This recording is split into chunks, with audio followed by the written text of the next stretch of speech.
The Bible calls us to pursue unity. I really believe that the pursuit of practical unity is something that every church, every pastor, every Christian leader has to be aware of today.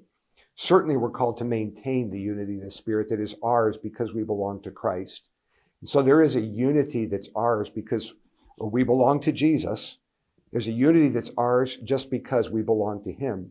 But that practical outworking of that unity, it can be a struggle and it takes some effort.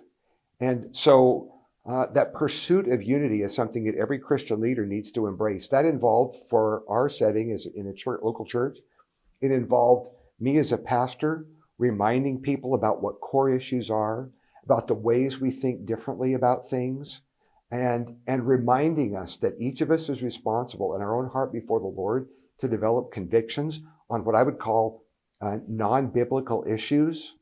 And we don't have to convince everybody else about this. We talk about this often in our church. In fact, this has been part of our DNA even before COVID.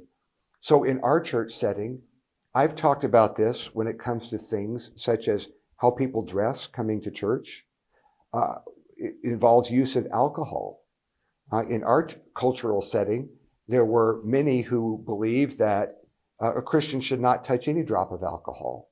And then along come some others who believe that alcohol in moderation is okay.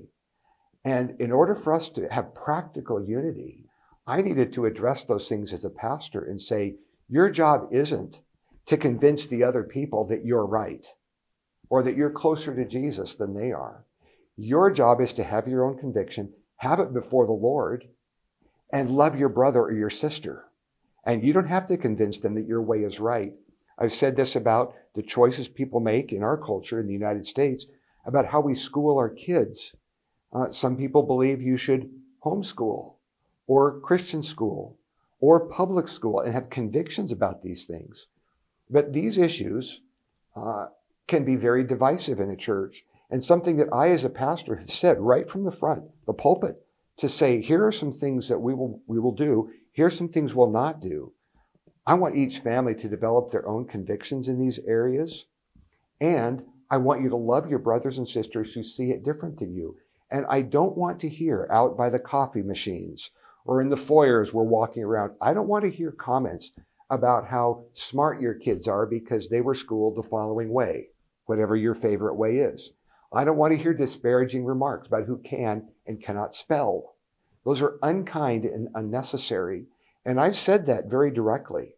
And when I hear someone say about any of those secondary issues, comments sometimes in social settings, it's my responsibility to address that with people and say, you know, when you say so much about how come your homeschool kids or Christian school kids or public school kids are so smart because of that setting, you may not realize how demeaning that is to others who see it different than you do. So pursuing unity is very, very practical. It's not just a sense in my heart. It's a guard for the things that come out of my mouth and awareness that someone may be very near me who I might hurt with my words. And so I'm going to refrain from addressing those things in places where there are other people who might see it different than I do.